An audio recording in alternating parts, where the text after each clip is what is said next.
Good afternoon, everybody. I'm glad that you're here. I'm especially glad that our guest, Danny Kerr, is with us. Danny's got a great business background, and not usually, he sees big business at a bigger level than most of you and I, as far as our listeners go. You've got a background, Danny, with College Pro Painters, with franchises, and at one point in your involvement with College Pro, I know that you increased sales by 225%.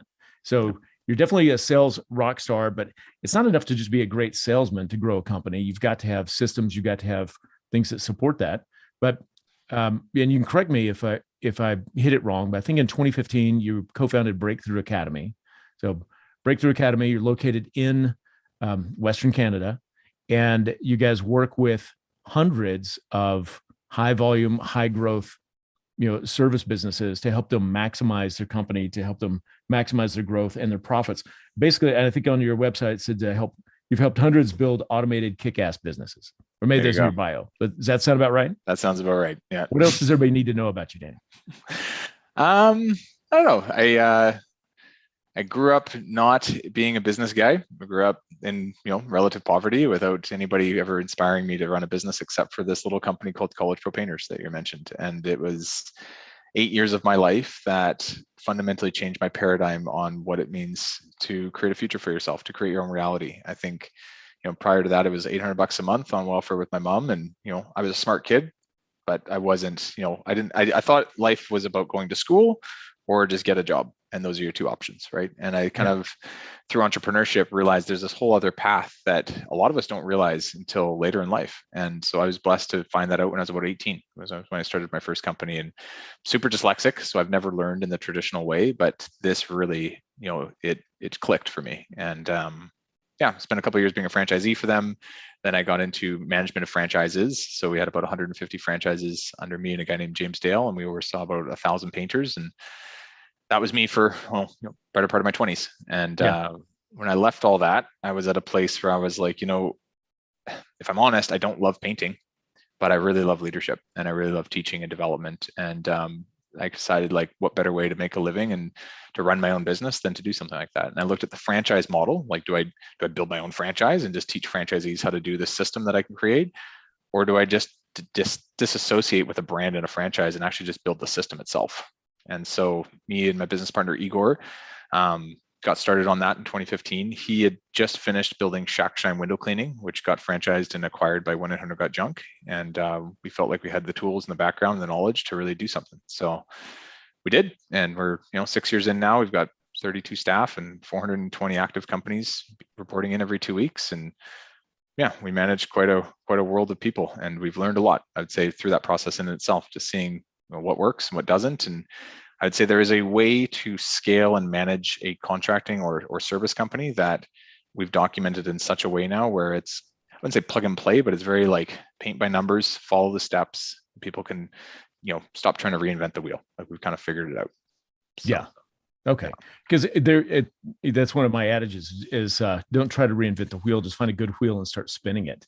So with most of service businesses, before I ask you a real question, I just have to say, in tongue in cheek, you said 420 companies that you help.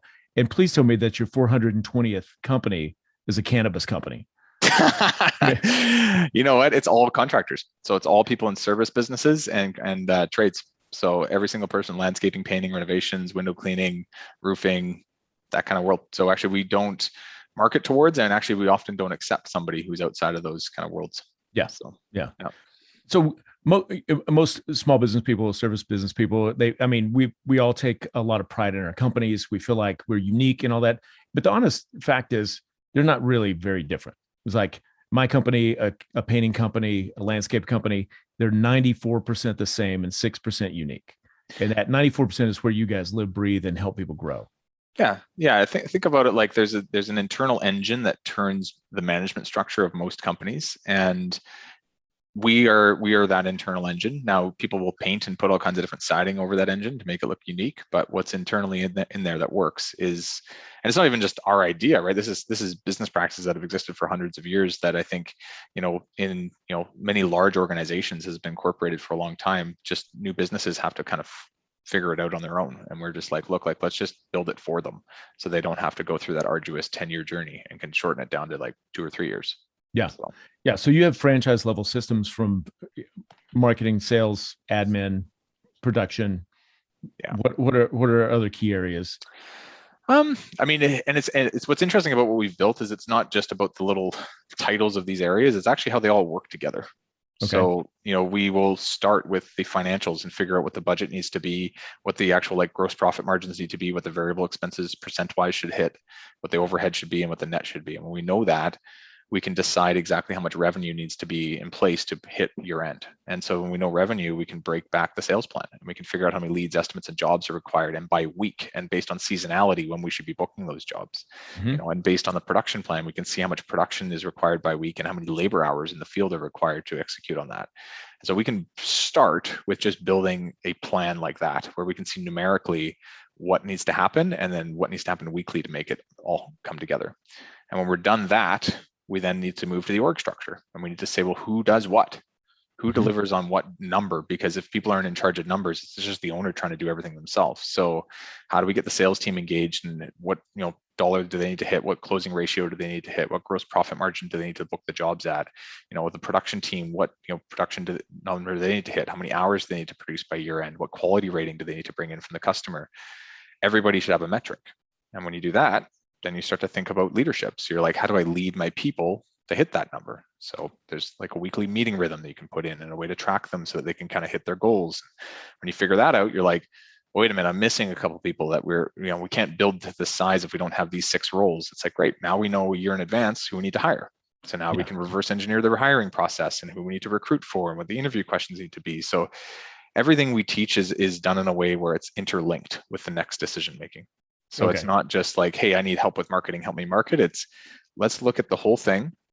Let's dissect it down to its parts, and then let's reassemble it in a much more, I want to say automated, but much more mechanical way, where one cog turns the next cog and everything is linked in harmony.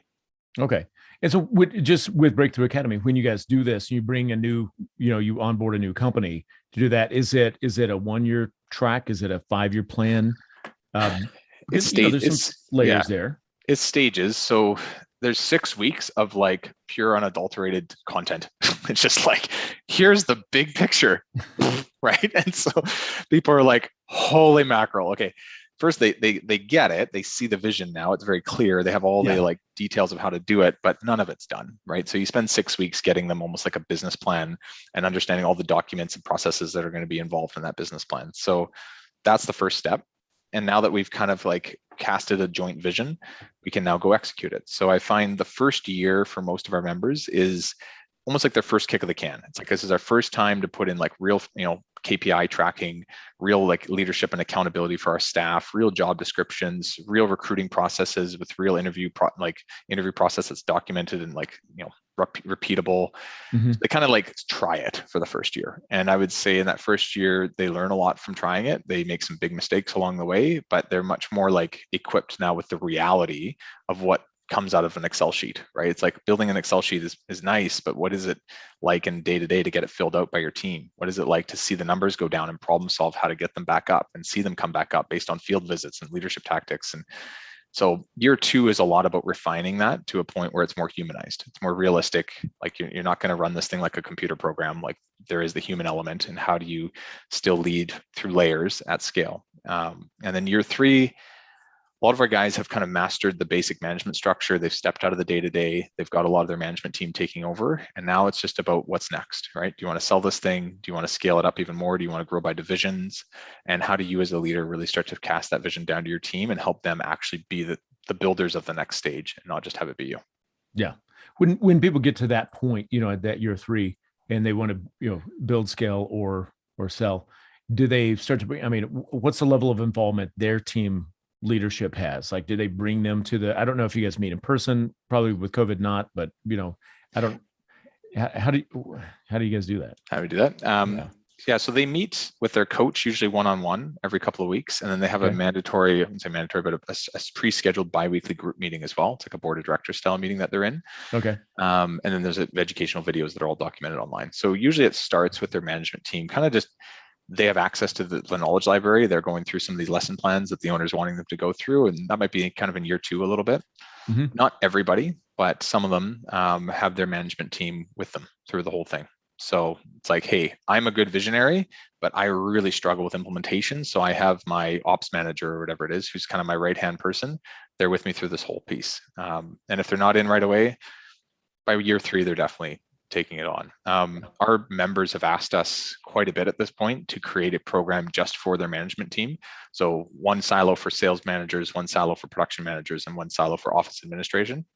And I would say we're in the early stages of moving towards that. We haven't yet put it into our daily action plan, but by next year, I think we hope to start to build out that program for our members. That's cool. That's cool. I feel like there's a need in the marketplace for that for sure. Big time. Yeah.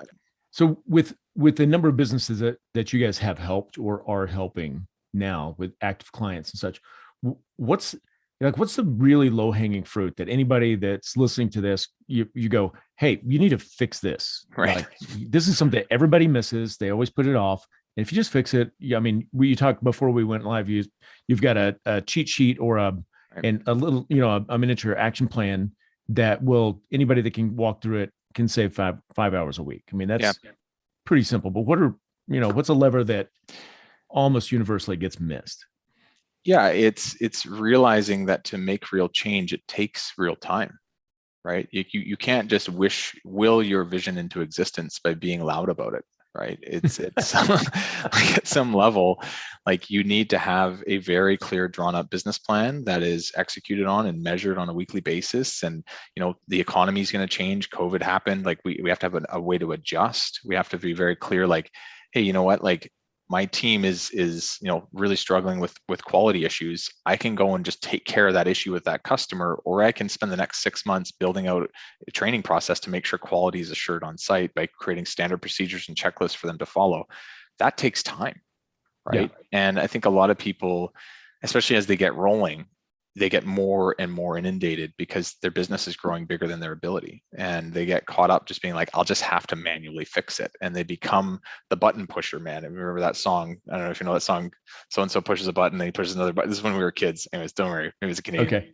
Okay. You end up pushing more buttons than you have fingers, right? Yeah. And you can't keep that up. And so what becomes interesting is we have to divorce our members from the solution of I'll do it myself and get them introduced to the idea of I'll take the long, hard road of building something that next year will solve the issue, which is hard, right? So one of the first things I do with a lot of our companies is I help them see how do we save just 5 hours a week?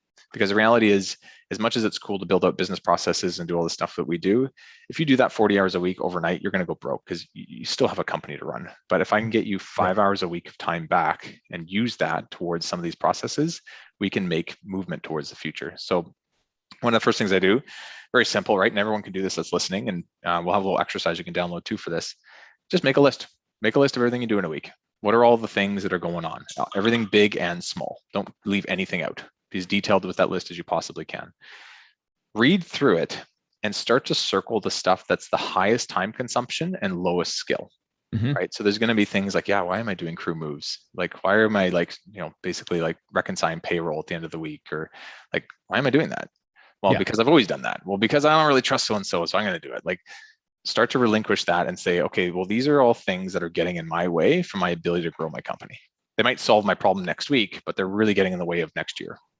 So let's start to think, how do we get rid of those things? Well, stage one is look at the current team you have and say, all these tasks combined, who organically should be taking this on? Maybe they have a bit more space to do that. If that's not an option, you might say, hey, all of these are like kind of like coordination stuff. Maybe I should be hiring a production coordinator. Okay, well, what's the cost of that? It was $40,000, $50,000, $60,000 a year. Okay, well, how much more do I got to produce to pay for that salary? Yeah. Well, how do I make that time now to book more work to allow that person to be a part of my business, right? So hiring potentially could be the next, big thing you focus on. Yeah. Or in today's world of technology, if there's things you're like, this feels like I'm doing the exact same autonomous task over and over and over again every week, there's probably a piece of software that could take care of it. And if not software, Upwork.com, and there could be a person you hire for $3 to $5 an hour that can do it basically overseas and relinquish you from doing it. Because even then, like most people's time running a business, they're valued at $100 to $500 an hour. They don't realize it, but when they actually look at how many hours they work in a year and how much the company's, producing and making, Yeah. the value of their time is pretty high. And they need to start to see that it's an opportunity cost to be saving $20 or $30 an hour by trying to do it themselves, and Yeah. see it more as a burden and start to be excited about delegating that. I don't recommend people go crazy with delegation and go broke just giving everyone all their tasks, but I do recommend they explore the idea of relinquishing 5 hours a week down into their team, into a new hire, or into some automation. Yeah. Yeah. So when the first time somebody bumps into, just that simple task and process, like we're going to give you 5 hours of your week back. What do people bump into, like the owners, on an emotional level or whatever? How do they resist the beauty of delegating properly? I mean, at the root of a lot of it, if I'm honest, it's stubborn pride. Yeah. Yeah. I mean, people will always say to you words like, well, no one else knows how to do it like me, or I would love to, but these people just aren't competent enough, or every time I've tried, I've failed and it's gotten worse. And yeah, the reality is what I've seen in leadership with most people, it's like they're stubborn because they know what they know works, and it's safe for them. It's their comfort zone, and there's a pride in it, right? Like being good at something and being able to have other people compliment you and being good at that helps you feel validated. Yeah. And so if you're really good at running production and your crew is always saying like, you are so awesome, I love working with you, don't ever hire anyone to replace you, this is so great, the customers are like, you provide the best customer service I've ever seen, and you get caught in that, and you're like, well, yeah, then it has to be me. Well, you've created that own reality around yourself. And I can tell you from working with hundreds of businesses that same level of trust and admiration can be on somebody else if you allow it, if you encourage it, if you drive people towards that, right? Is your message to your staff that like, yeah, this is like, I'm super awesome. Like, this is what it takes after 20 years of experience to do it like me? Or is it, you know what? I bet you could do it better if we worked on this together. I bet you, and are you encouraging that to happen, or are you holding it and cherishing it? Yeah. So I know there's a lot of practical work. There's, you have tactics, you have strategy that you help people with, but really, and you just touched on it. Do you conscientiously work with your business owners to shift their mindset, to get away from saying, a lot of guys say stuff like this. They go, good help is hard to find, or they attest that if you want something done right, you got to do it yourself. I mean, which is both is bullshit. Right. But it's just a belief system that people carry. I mean, I have a lot of philosophical beliefs. I don't think our program is built to be, inspiring as much as it's built to be practical. Okay. Right. So like I can sit down with somebody and say, well, let's look at your budget. Let's add $60,000 salary for this type of role next year, and let's see how it impacts net. And then let's problem solve the sales plan to make sure we can hit revenue so that you make more money actually having this role in place. Okay, now that we've figured that out, let's actually think through like the practical steps it's going to take to do this. And I think a lot of people won't do it because they don't know the clear plan to get there.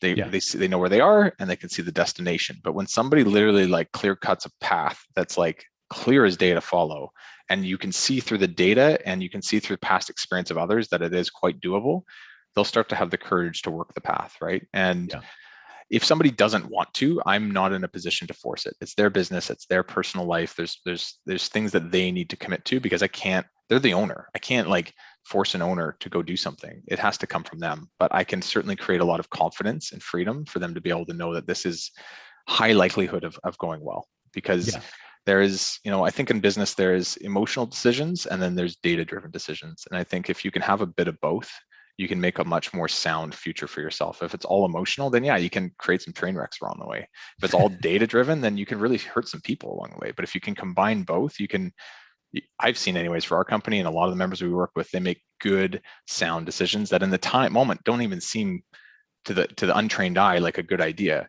but the long-term effect is huge. And their confidence in that is there because they can see the numbers. They can see the way to get there. They've talked to other people that have done it. And now it's not this big, mountain, it's a whole mountain and molehill thing, right? It's like this much more achievable idea. Yeah. So in your company, are you more of a numbers guy or the vision guy or sales? I mean, there's a lot of roles. But. I am definitely, if you classify me as like a visionary, I would definitely be that, because I didn't know that when I started this business. Actually, I just had an idea and I thought it's a cool idea. And it's taken off now, where I realized that there is almost like a interconnected web of randomness that I'm able to make a pattern out of, and can see that pattern pretty clearly, and then can express that to my team. And then I have my business partner, Igor, who's the most incredible implementer ever. And, the two of us make a very good leadership team. My third partner, James, actually helps with the implementation of all this. He leads all of our coaches. But I would say, with all that said, I do love numbers. Like, I can sit in front of an Excel sheet and just like fall in love with it, because I can see patterns in that Excel sheet. I'm dyslexic, so I've always struggled with a traditional way of learning, but for some reason, Excel and numbers wasn't something that I became confused around. It became a strength of mine, and almost to the point where it's just weird. My brain clicked in there. I don't know if that's normal for all dyslexic people, but for me, that became a gift for some reason. Yeah. That's cool.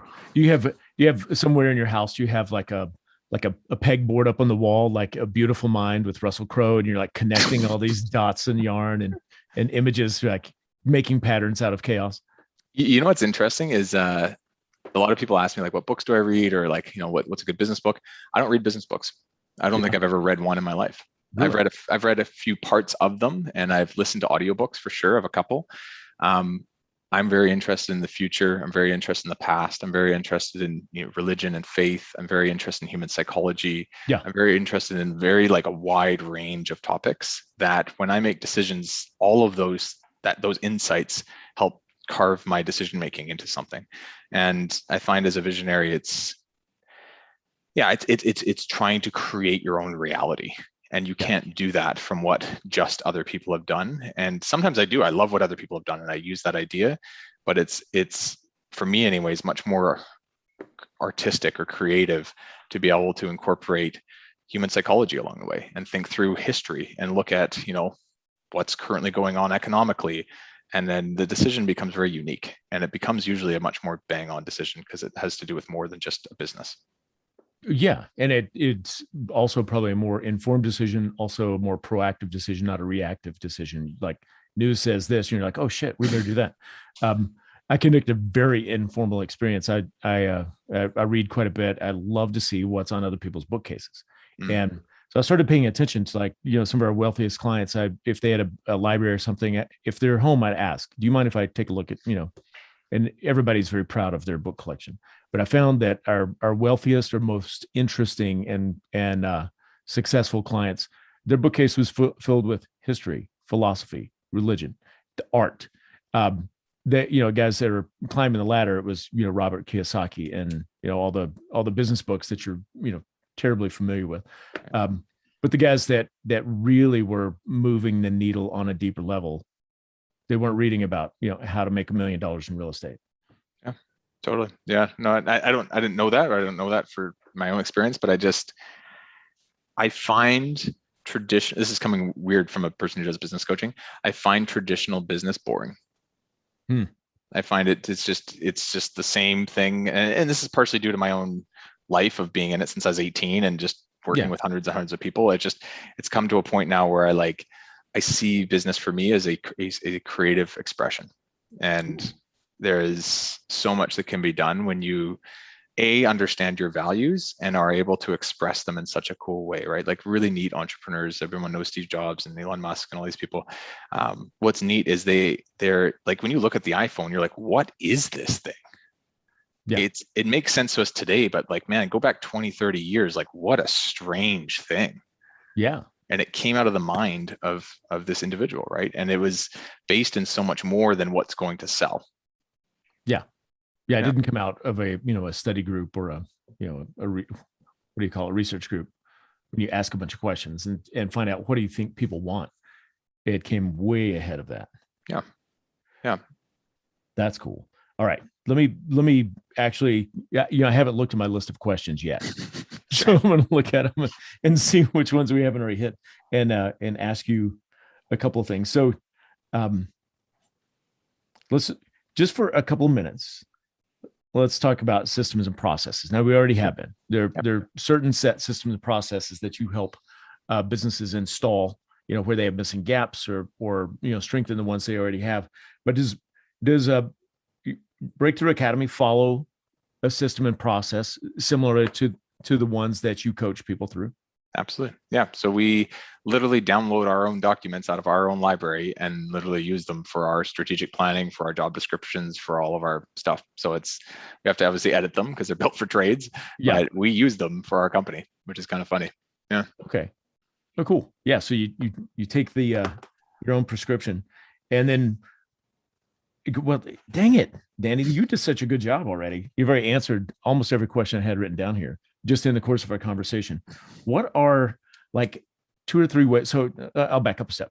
I'm going to ask you, how can the guy that has a growing service business simplify it and increase his profits? Sure. And because I find that most of the people that I talk to, unless they've already clicked past a couple of milestones, they just struggle with, they do so many things that they shouldn't do. They complicate some stuff that could be really easy, and it's usually tied to it, like you were talking about before, part of the ego, that like they get a lot of accolades or praise for doing, being the superhero that can show up and fix something that breaks, where they could put a process in place where things don't break. Yep. So I got some ideas. Yeah, let's hear it. Yeah, I think the simplest thing is being able to, well, first, step one is know your numbers, know your financials, know your sales, know your production metrics, know what you have to hit this year so that you don't make some bad moves because you weren't looking. But secondly, more importantly, actually, use those numbers and give them to your people, right? Like give your production manager a very clear target to hit, and quarterly or weekly or biweekly review that with your production manager and lay it before them, being like, this is yours. My job is not to go hit these numbers. My job is to help you. Your job is to go hit the numbers and give them some semblance of involvement and control over that. Mm-hmm. One of the big things I realized as a leader is I had to kind of tie my hands behind my back a little bit and be like, I can't go book the work for the crews. I can't go produce the work for the crews. I have to do it through leadership. And if I can't do it through leadership, then we're not doing it. And I forced myself out of just doing it for them. And it was a slow progression to get there, but I'd say about a year and a half, 2 years in, I was like, they realized this is actually on us. Danny's not going to throw a life preserver out to us. He literally needs us to get better. So we better get better. Yeah. And having them own that and feel like, hey, Danny's my coach. He's not my boss. That changed the equation for me big time. I'm not allowed to play. Okay. I hate dead air, but I'm actually taking notes on what you just said. So that's a great way to view your involvement. If you are the coach, you're not the player. Yeah. And prevent yourself from running on the field, because in sports, if the coach runs out and tries to shoot hoops, there's going to be a penalty. So well. Yeah. Something's going to go bad, right? Totally. So, well, cool. Well, I would love to. All right, there are 2 things that I want to accomplish today. The main thing, and the 80/20 show is all about helping people pull a lever that puts a lot of leverage on, where you've like a little bit of effort, you get a bigger result. Mm-hmm. That's what we're about. And then simple things like know your numbers or delegation. But the other thing is, I was so surprised when I first heard about Breakthrough Academy and you, and that was when we were getting things set up for the huge convention. And you guys were at the huge convention as a vendor and as a speaker. And when I read about Breakthrough Academy, I almost got pissed off, because I was like, how did I not know about this? Like, who, and a good friend of mine, she's like, oh my God, Breakthrough Academy is the shit. These guys, everybody needs to know about it. So I'd love to, the dual purpose of this show is just to help people have a simpler life and make more money, but also to learn about Breakthrough Academy and find out if it's a fit for them, because, understandably, you guys have helped maximize and put the accelerator down for a lot of companies. What are some of the parameters? What are, who can be a part of Breakthrough Academy? I'm sure it's not for everybody. It's not for the solo entrepreneur. It's a business builder. Yep. Where do they need to be a part of it? Yeah. So there's kind of, I'd say the profile, and then there's a few exceptions to it, but I would say the general profile is somebody who is in the contracting or home service space. So every single person is in, they're doing estimates, they have crews in the field, they have a sales team, or they, do sales themselves, but they're in the contracting space, landscaping, painting, renovations, window cleaning, that kind of world.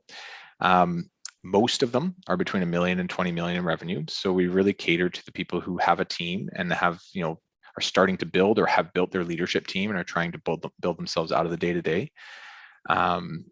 They are, I would say, much more of an entrepreneur than a technician. So they don't identify as a window cleaner or as a power washer or as a, they identify as an entrepreneur who happens to be running a window cleaning business because they see the opportunity in it. They are not, they're not needing a ton of rah-rah. They've got it already. They're motivated as all hell. They just need someone to help provide direction and support and process so that they can get it out of their head and into the real world. And yeah, I mean, not all of them. Some of them are heavy implementers. Some of them are heavy visionaries, but a lot of them are visionaries that need help with implementation, and they're struggling in that area. And yeah, that's kind of who we look for. Okay, cool. You have to have one or two poster children, like businesses that came to you as tons of potential. They're just a hot mess. Everything was, playing whack-a-mole every day. And in spite of themselves, they're being successful. And then, fast forward from when they showed up at Breakthrough Academy to, 3, 4, 5 years later, now, it runs like a dream. Can you give me a profile or, sure, talk about your poster child? Yeah, I mean, there's tons. There's one that you know personally, which is Jeff and Megan Likes, who are, I would say, almost there, right? They're 75% of the way right now, and they've been at it only for a year and a half, which has been cool to watch. And, they went from Jeff is never leaving the site, he's fully on with everything, and the business is stagnated as a result, to, they're eclipsing over 1 million. They've, got a full team that's fully independent. They just took 3 weeks off and went to Africa, and Jeff has a life. And for those who know Jeff and Megan, I mean, Megan, she literally called me and was like, all I want is to hang out with Jeff more, and you need to help make that happen. And if you can do that, let's go. Right. And it's neat to watch them, a year and a half later at the conference, I was talking to them. I don't coach them, so I don't know the inner details, but I was just listening to them talk. And it's like, they're like, Danny, you did it. And I was like, I didn't do anything. I just showed up. But like, you guys, they did it. And they built a business that creates a recurring cash flow that doesn't require Jeff in the day-to-day and gives them weeks off so that they can travel together and go to events. And that was really cool. So, that's an immediate example of people in the network that some people might know. Some cool examples. We've got a roofing company that I think was around 4 million when we started with them. 3 years in, we brought them to 20 million. We built out the entire, everything. So org structure, job descriptions, SOPs, the whole thing.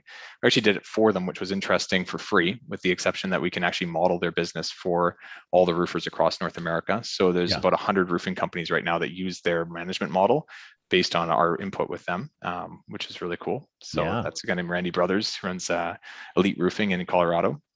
There's some other star children.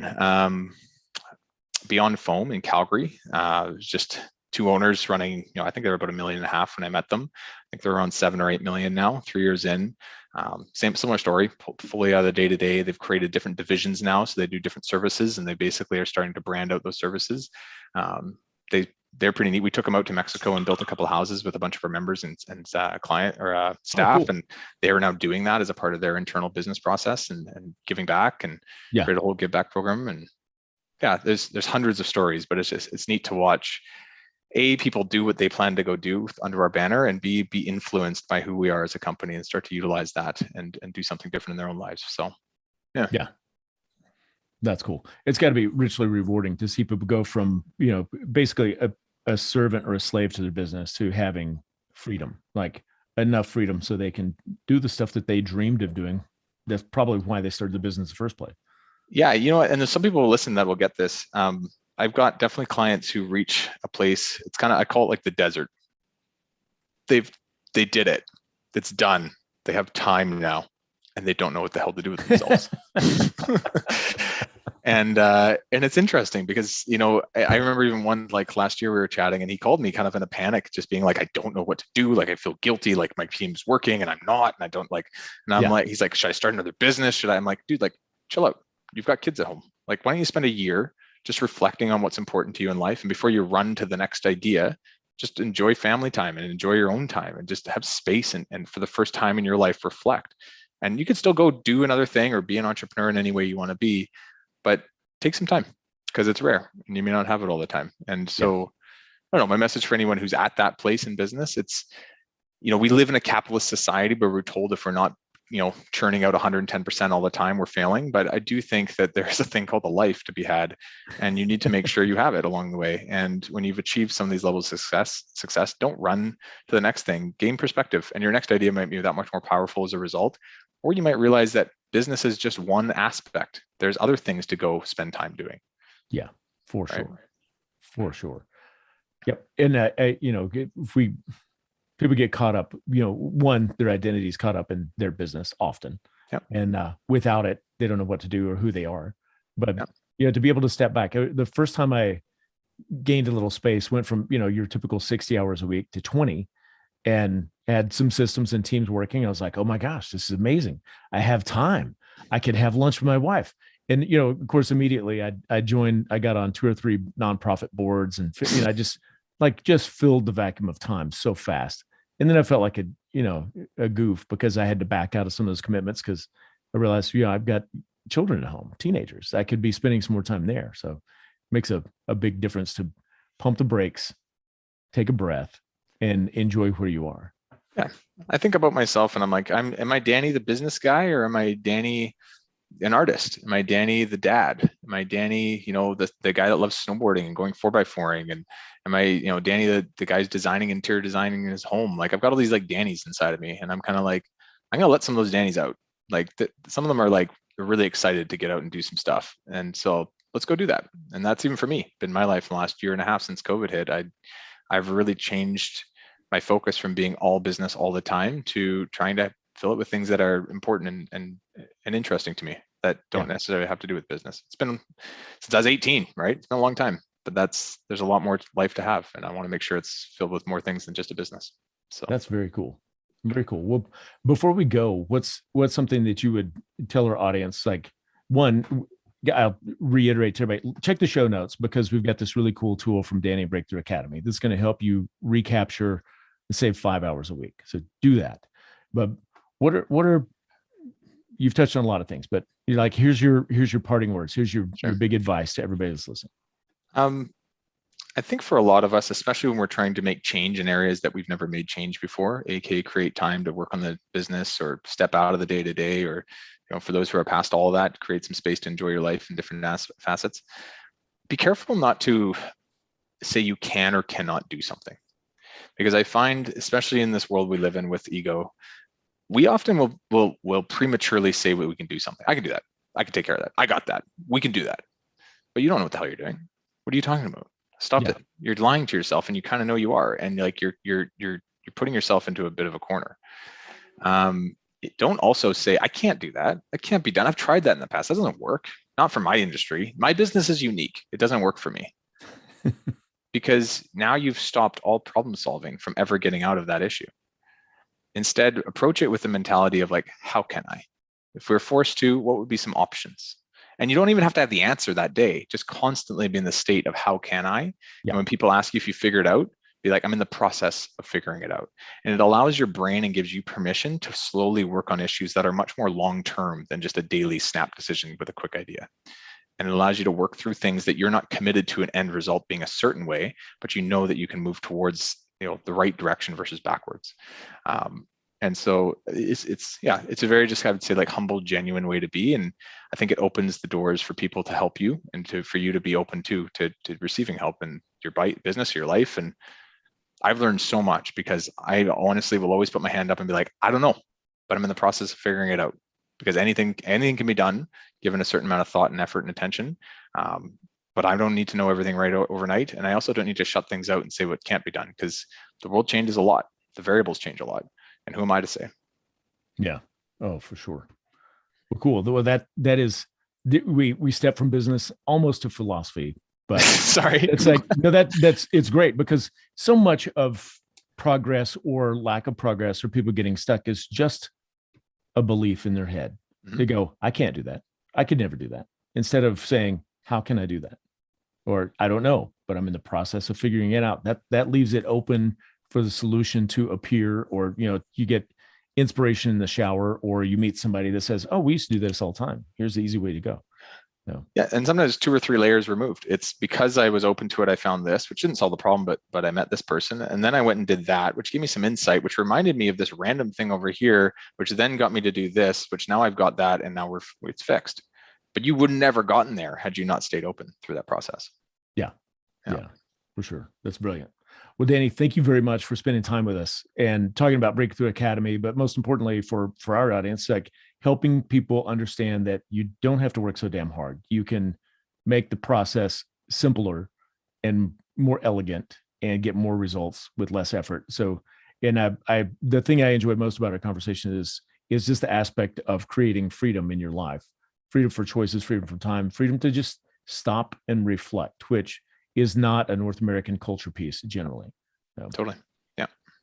Thanks for having me, Sid. It was awesome. all right. Thanks very much. I'm going to press pause.